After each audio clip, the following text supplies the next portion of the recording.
Hey everybody, saying hey from cold North Avenue Beach in Chicago. Right behind me is not behind me, in front of me is the boathouse.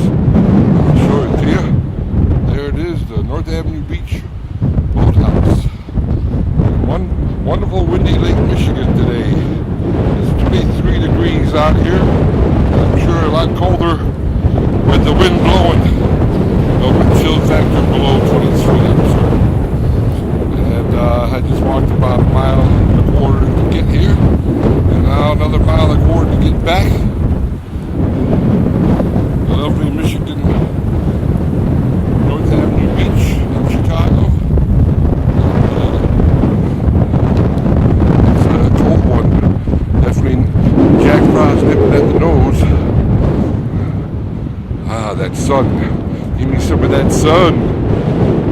Anyway, just reporting to you, I'm keeping up with my walking.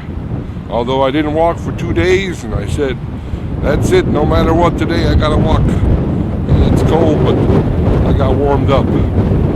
Anyway, I hope everybody's having a great weekend. Thanksgiving coming up.